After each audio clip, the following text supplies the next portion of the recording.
ನಮ್ಮ ಸಾಗರ ಮತ್ತು ನಮ್ಮ ಶಿವಮೊಗ್ಗ ಕ್ಷೇತ್ರದಿಂದ ಬೈಂದೂರಿಂದ ಬಂದಂಥ ಸಜ್ಜನ ಬಂಧು ಭಗಿನಿಯರಿಗೆ ವೇದಿಕೆ ಪರವಾಗಿ ಹೃದಯಪೂರ್ವಕವಾಗಿ ಸ್ವಾಗತವನ್ನು ಮೊದಲಾಗಿ ಬಯಸ್ತಾ ಇದ್ದೀನಿ.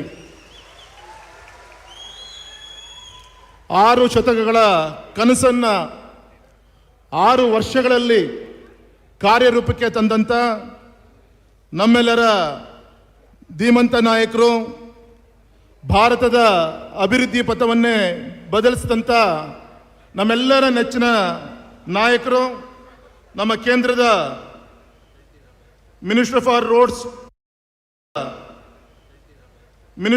ರೋಡ್ಸ್ ಟ್ರಾನ್ಸ್ಪೋರ್ಟ್ ಆ್ಯಂಡ್ ಹೈವೇಸ್ ಗೌರವಿತ ಮಂತ್ರಿಗಳನ್ನು, ಗಡ್ಕರಿಜಿ ಅವರನ್ನ ನಿಮ್ಮೆಲ್ಲರ ಪರವಾಗಿ ಹೃದಯಪೂರ್ವಕವಾಗಿ ಅಭಿನಂದನೆಯನ್ನು ಮೊದಲಾಗಿ ಸಲ್ಲಿಸ್ತಾ ಇದ್ದೀನಿ.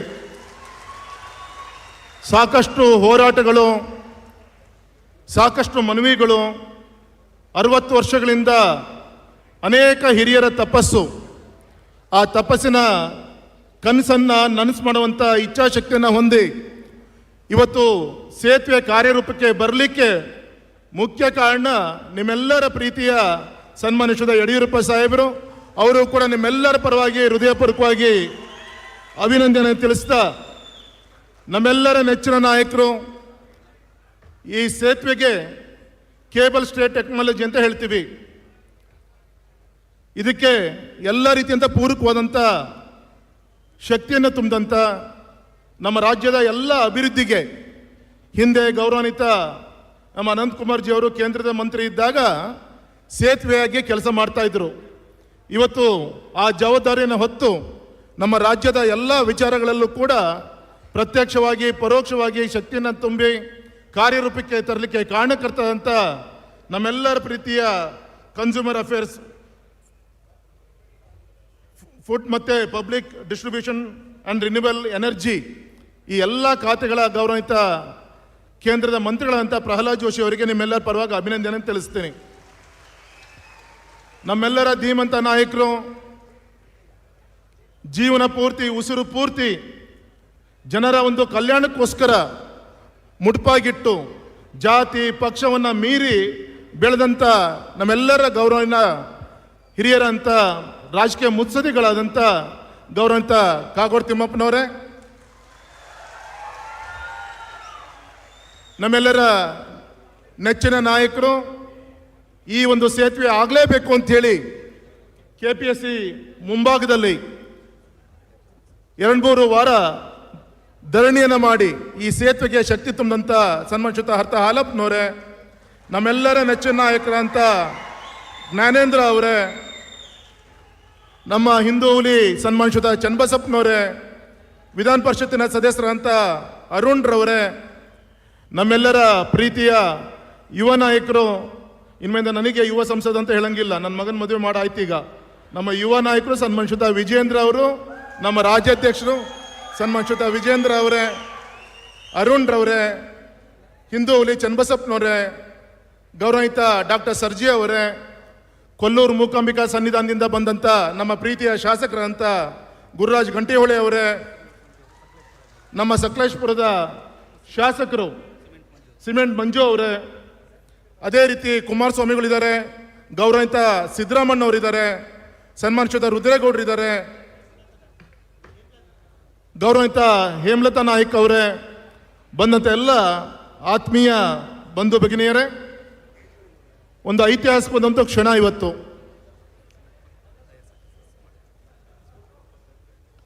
ಮಳೆ ನೀರು ಇಲ್ಲೂ ಬೀಳ್ತೇವೆ, ಸ್ವಲ್ಪ ಡೈ ಸರಿಸ್ಕೊತಾ ಇದ್ದೀವಿ. ಎಸ್, ಬಸ್ ಸಾಕಪ್ಪ. ಐತಿಹಾಸಿಕದಂಥ ಒಂದು ಕ್ಷಣ ಇವತ್ತು. ನಾನು ಆಗಲೇ ಹೇಳಿದಾಗೆ 60 ವರ್ಷಗಳ ತಪಸ್ಸನ್ನು 6 ವರ್ಷಗಳಲ್ಲಿ ಲೋಕಾರ್ಪಣೆ ಆದಂಥ ಒಂದು ಪವಿತ್ರವಾದಂಥ ಒಂದು ದಿನ ಇವತ್ತು. ಸಿಗಂದೂರು ಸೇತುವೆ ಕೇವಲ ನಮ್ಮ ಬರೀ ಸಂಪರ್ಕವಲ್ಲ, ಸ್ವಾತಂತ್ರ್ಯ ಬೆಳಕಿಗೆ ಒಂದು ಬದುಕು ಅಂಥೇಳಿ ಇವತ್ತು ಅತ್ಯಂತ ಅಭಿಮಾನದಿಂದ ನಾವೆಲ್ಲರೂ ಕೂಡ ಹೇಳ್ಬೋದು. ಒಬ್ಬ ರಾಜಕೀಯ ಪ್ರತಿನಿಧಿ ತನ್ನ ಬದುಕಿನಲ್ಲಿ ಕೆಲವು ಕ್ಷಣಗಳು ಒಂದು ಅಚ್ಚಳಿಯಾಗಿ ನೆನಪಾಗಿ ಉಳಿತದೆ.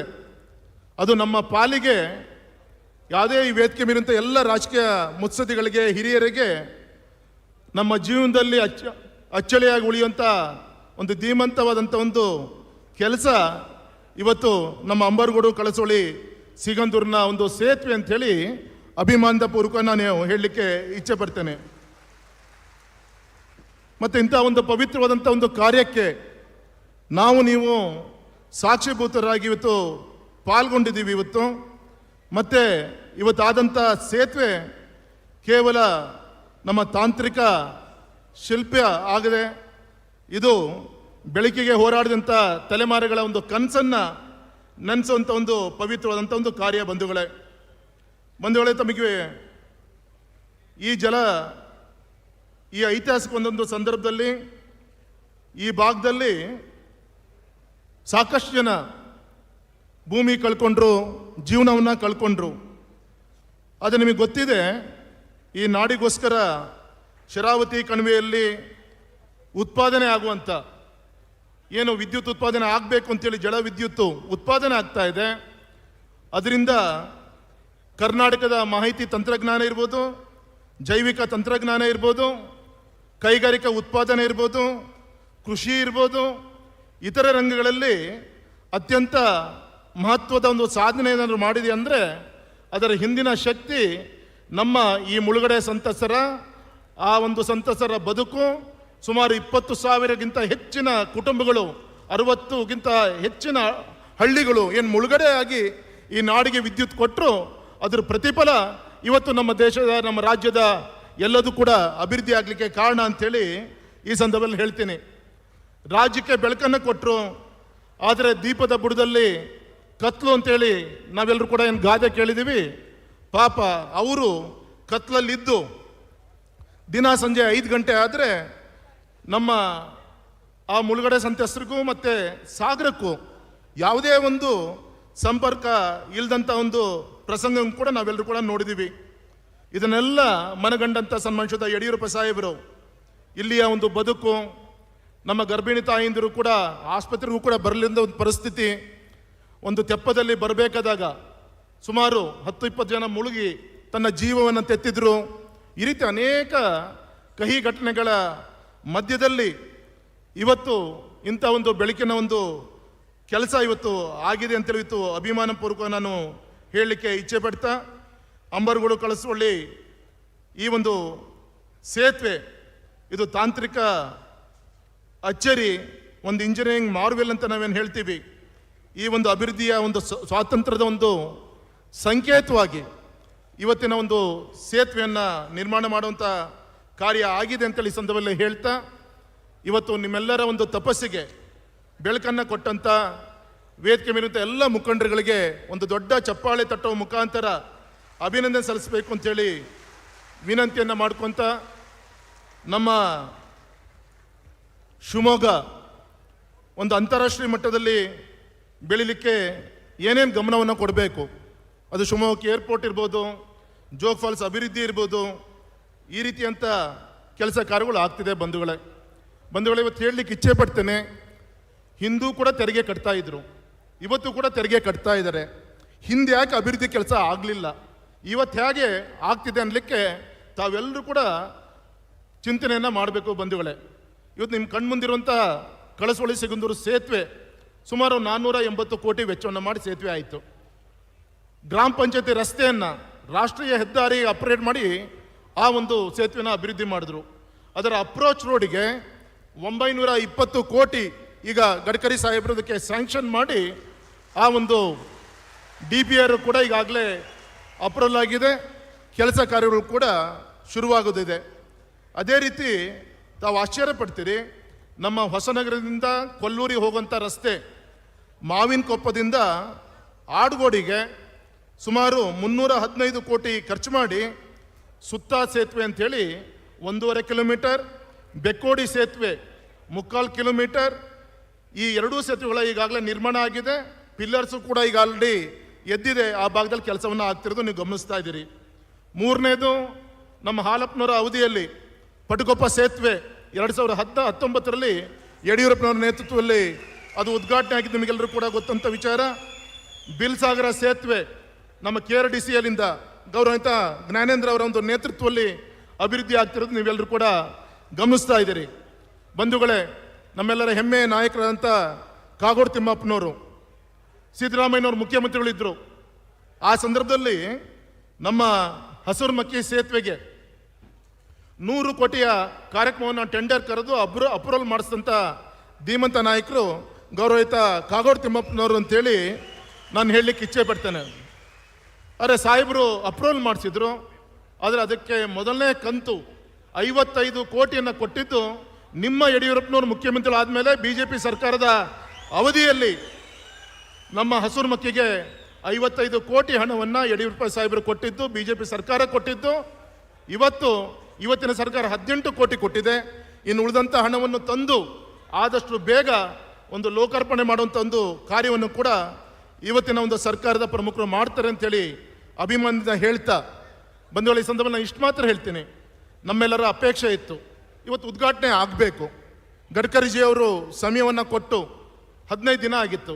ಅವ್ರ ಕಳ್ಕಳಿ ಏನು ಅಂದರೆ, ಅವ್ರನ್ನ ವಿನಂತಿಯನ್ನು ಮಾಡಲಿಕ್ಕೆ ಅಂತ ಹೋದಾಗ ಇಲ್ಲಿ ಕ್ರೂಸ್ ಏನು ಓಡಾಡ್ತಾ ಇದೆ, ಏನು ಬರ್ಜ್ ಅಂತ ಹೇಳ್ತೀವಿ, ಏನು ಓಡಾಡ್ತಾ ಇದೆ, ಅದರ ಒಂದು ಗೇರ್ ಬಾಕ್ಸ್ ತೊಂದರೆಯಾಗಿ ಅದ್ರಲ್ಲಿ ಗರ್ಭಿಣಿ ಹೆಣ್ಮಕ್ಳಿದ್ಲು. ವಾಪಸ್ ಅಲ್ಲಿ ಕನ್ಸ್ಟ್ರಕ್ಷನ್ ಮಾಡ್ತಿರುವಂಥ ಲಾಂಚು ಅದನ್ನು ಎಳ್ಕೊಂಡು ವಾಪಸ್ ದಡಕ್ಕೆ ಸೇರಿಸ್ತು. ಯಾಕೆಂದರೆ ಇವತ್ತು ಹುಚ್ಚಾಪಟ್ಟೆ ಮಳೆ ಸುರಿತಾ ಇದೆ. ಆ ಒಂದು ನೀರಿನ ಮಟ್ಟ 1819 ಅಡಿಗಳು. ಈಗ ಆಲ್ರೆಡಿ ಇವತ್ತಿಗೆ 1801 ಅಡಿ ಈಗ ಆಲ್ರೆಡಿ ನೀರೀಗ ಫ್ಲೋ ಆಗ್ತಾ ಇದೆ. ಹಾಗಾಗಿ ಇನ್ನು 10 ಅಡಿ ಮೇಲೆ ಬಂತು ಅಂದರೆ ನಮ್ಮ ಈ ಒಂದು ಲಾಂಚ್ ಏನು ಓಡಾಡ್ತಾ ಇದೆ ಅದು ಕೂಡ ನಿಂತು ಹೋಗುತ್ತೆ. ಹಾಗಾಗಿ ಈ ಕಟ್ಟದಂಥ ಸೇತುವೆ ಯಾವುದೇ ಅನಾಹುತ ಜನರಿಗೆ ಆಗದ ರೀತಿಯಲ್ಲಿ ಇದೇ ಸೀಸನ್ನಲ್ಲಿ ನಮ್ಮ ಈ ಭಾಗದ ಜನರಿಗೆ ಬಿಡುಗಡೆ ಮಾಡಬೇಕು, ಕೊಡಬೇಕು ಅಂತೇಳಿ ಕಳಕಳಿಯನ್ನು ಇಟ್ಕೊಂಡು ಇವತ್ತು ಗಡ್ಕರಿ ಸಾಹೇಬರು ಇವತ್ತು ಸಮಯವನ್ನು ಕೊಟ್ಟು ಇಲ್ಲಿಗೆ ಬಂದಿದ್ದಾರೆ ಅಂಥೇಳಿ ಅತ್ಯಂತ ಅಭಿಮಾನಪೂರ್ವಕವಾಗಿ ಈ ಸಂದರ್ಭದಲ್ಲಿ ನಾನು ಹೇಳ್ತಾ, ನಾನು ನಿಮ್ಮೆಲ್ಲರ ಪರವಾಗಿ ನಮ್ಮ ರೆಸ್ಪೆಕ್ಟೆಡ್ ಗಡ್ಕರಿಜಿಯಲ್ಲಿ ಒಂದು 3 ವಿಚಾರಗಳನ್ನು ನಾನು ವಿನಂತಿಯನ್ನು ಮಾಡ್ಕೊತಾ ಇದ್ದೀನಿ. Under the leadership of honourable prime minister Shri Narendra Modiji, respected Gadkariji, your clear vision and tireless efforts are transforming India's infrastructure landscape. Though successive terms of our India government for the past 11 years, we have been at the helm of the Ministry of Road Transport and Highways. That itself speaks volumes about your leadership and consistent performance, sir. Your work is not just about building infrastructure, it's about realizing dreams, connecting people, and enabling growth across the country. You are the true driving force of development, and you will continue to inspire all of us, sir. Sir, we are truly very grateful to you for the Sigandur Cable Stayed Bridge, for approving it, for making sure it was completed quickly, and for coming here to inaugurate it, sir. This would not have been possible without you. This is not just a dream come true for our people. This is the realization moment of the decades of struggle and sacrifice, especially for the thousands of victims displaced by the Sharavati backwaters who have been fighting for this for nearly 6 decades. Sir, many people have lost their lives here over the years, including heartbreaking incident of rafts drowning. Therefore, this bridge is momentous milestone for all of us, and this was possibly only because of you, your commitment, and your generous support, and of course, Shri B.S. Yediyurappaji's leadership, encouragement, and timely intervention, sir. Similarly, our Honorable Union Minister Shri Prahalad Joshi ji has extended his wholeheartedly support in this regard, not just for the bridge, any project related to our districts and our state. His constant support, guidance, and commitment have always been a pillar of strength, sir. Sir, you know, earlier in our democracy country, we have seen major projects remaining incomplete for decades. One leader would lay the foundation, and some other leaders would eventually inaugurate it. ಯಾರೋ ಗುದ್ಲಿ ಪೂಜೆ ಮಾಡ್ತಾರೆ, ಇನ್ನೊಬ್ರು ಯಾರೋ ಉದ್ಘಾಟನೆಯನ್ನು ಮಾಡ್ತಾರೆ. But this land mark bridge 6 years back, it was approved by you, and today it is being inaugurated by you only. Just like many other projects under the Modi government. Sir, in this historical occasion, truly made the occasion even more momentous and meaningful. Sir, in this time, we have major 2 projects, what we discussed. Sir, as you are here, and as Prahlad Joshi Sahab also is here, on behalf of the people of our region, let me humble draw your kind attention to few other critical projects that many of us, including Shri B.S. Yediyurappa ji, have been sincerely appealing for. As you are aware that Agumbe Ghat, with its steep curves, adverse terrain and landslides, becomes a nightmare, especially during monsoon. On an average daily, 8 to 10,000 vehicles, including essential freights and emergency services, pass through this unsafe stretch, very concerning and unsafe, sir. So regarding this, we are praying, kindly mentioned during your campaign in 2024 also. So in humble urge both our leaders present here to kindly convince our Honorable PM and get this project approval under the PM Gati Shakti, sir. This is one thing. Second one, we requesting 272 kilometers Hospete, Shumoga, Balevanur stretch to a national highway. Daily more than 15 to 21,000 vehicles existing 2-lane roads. So requesting to the Honorable Minister, please declare it as a new national highway, sir. These 2 major issues. So we truly believe that we both of you leading the way with your strong support and active involvement of all us can soon become a reality, sir. The blessing of goddesses Sigundur Chaudeshwari and Kollur Mukambika Devi will always be with you for tireless service to the people, sir. Thank you very much. ಇನ್ನೊಂದು ನಿಮ್ಮೆಲ್ಲರ ಪರವಾಗಿ ನಾನು ವಿನಂತಿಯನ್ನು ಮಾಡ್ಕೊತಾ ಇದ್ದೀನಿ. ಈಗ ತಾನೇ ಉದ್ಘಾಟನೆ ಆದಂಥ ಸೇತುವೆಗೆ ರಾಜ್ಯ ಸರ್ಕಾರಕ್ಕೆ ನಾನು ವಿನಂತಿ ಮಾಡ್ಕೊತೀನಿ. ಸಿಗಂದೂರು ಚೌಡೇಶ್ವರಿಯ ಹೆಸರನ್ನು, ಪ್ರಪೋಸಲನ್ನು ತಾವು ಕೇಂದ್ರಕ್ಕೆ ಕಳಿಸ್ಕೊಟ್ರೆ ಅದಕ್ಕೆ ಆ ಹೆಸರನ್ನು ನಮ್ಮ ಗಡ್ಕರಿಜಿ ಅವರು ಆ ಹೆಸರನ್ನು ಪ್ರತಿಷ್ಠಾಪನೆಯನ್ನು ಮಾಡ್ತಾರೆ ಅಂತೇಳಿ ಈ ಸಂದರ್ಭದಲ್ಲಿ ಅಭಿಮಾನಪೂರ್ವಕವಾಗಿ ಹೇಳ್ತಾ, ಮತ್ತೊಮ್ಮೆ ಈ ಕಾರ್ಯಕ್ರಮ ಉದ್ಘಾಟನೆ ಮಾಡಿಕೊಟ್ಟಂಥ ಎಲ್ಲ ಹಿರಿಯರನ್ನ ವಂದನೆ, ಅಭಿನಂದನೆ ತಿಳಿಸಿ ನನ್ನ ಮಾತನ್ನು ಮುಗಿಸ್ತೀನಿ. ನಮಸ್ಕಾರ. ಕ್ಷೇತ್ರದಲ್ಲಿ ಆಗುತ್ತಿರುವಂತಹ ಎಲ್ಲ ಬದಲಾವಣೆಗಳನ್ನು ತಾವೆಲ್ಲರೂ ಗಮನಿಸಬೇಕು. ಮುಂದಿನ ದಿನಗಳಲ್ಲೂ ಸಹ ಈ ಪ್ರಗತಿಯ ಹೆಜ್ಜೆ ಮುನ್ನಡೆಯುತ್ತದೆ ಎನ್ನುವಂತಹ ಭರವಸೆಯ ಮಾತುಗಳನ್ನು ಸಂಸತ್ ಸದಸ್ಯರು ತಿಳಿಸಿದ್ದಾರೆ. ರಾಘವೇಂದ್ರ ಅವರಿಗೆ ನಾವೆಲ್ಲರೂ ಜೋರಾದ ಕರತಾಡದೊಂದಿಗೆ ಧನ್ಯವಾದಗಳನ್ನು ಅರ್ಪಿಸೋಣ. ಇನ್ನು ಕರ್ನಾಟಕ